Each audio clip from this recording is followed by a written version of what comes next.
I was told to say an anecdote. And I figured I'm going to tell you how Spider-Man came into being. Greetings, true believers. I'm Stan Lee, and creator of Spider-Man, the Incredible Hulk, and a whole caboodle of other comic book characters that my legendary modesty prevents me from mentioning. It's a true story, although sometimes it's hard even for me to believe it. But my publisher came to me and he said, Stan, I want you to come up with another superhero. So I said, okay, and I went home, and when my publisher said do something, I'd better do it because I wanted to keep my job. I thought, what can I come up with now? And the most important thing in a superhero at first is the superpower. Once you get that, everything else comes along. So I thought, what power will I give a new guy? And I saw a fly crawling on the wall. And I said, hey, if I could get a superhero that could stick to walls and crawl on them, man, that would be cool. And no, I'm lying to you. I don't think the word cool was in use then. I probably said it'll be groovy. I'll never lie to you.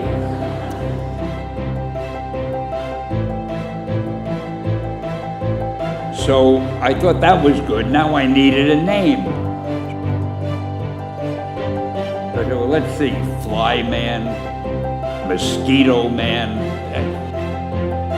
I got down to Spider-Man. Spider-Man. It just sounded dramatic.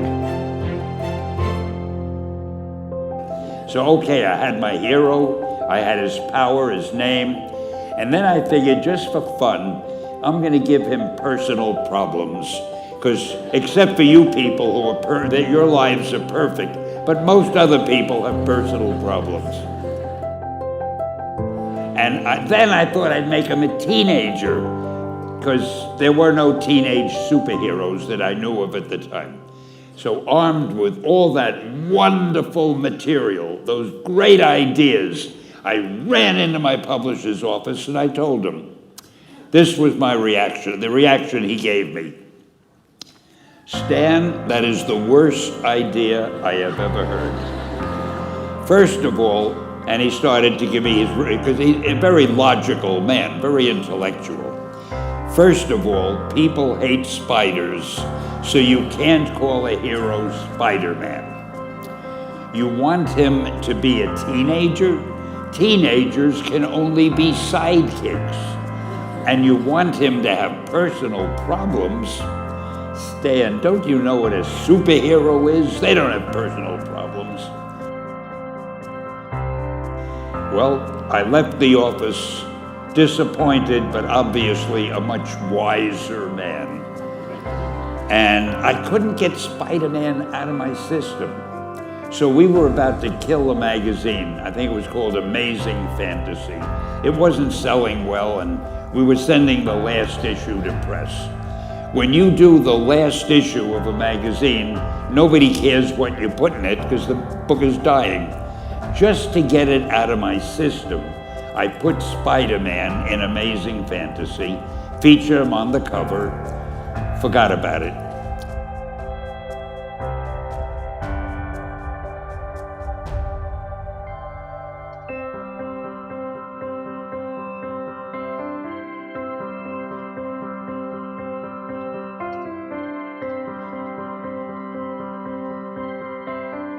A month later, all the sales figures came in.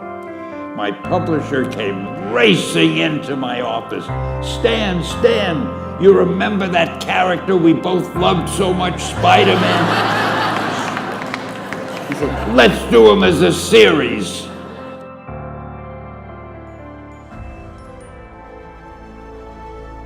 Now, why am I telling you this? Besides the fact that I have to kill a little time. If you have an idea that you genuinely think is good, Don't let some idiot talk you out of it. That doesn't mean that every wild notion you come up with is going to be genius, but if there is something that you feel is good, something you want to do, something that means something to you, try to do it. Because I think you can only do your best work if you're doing what you want to do, and if you're doing it the way you think it should be done, and if you can take pride in it after you've done it. No matter what it is, you can look at it and say, I did that, and I think it's pretty damn good. That's a great feeling. So don't let idiots talk you out of something that you think is good.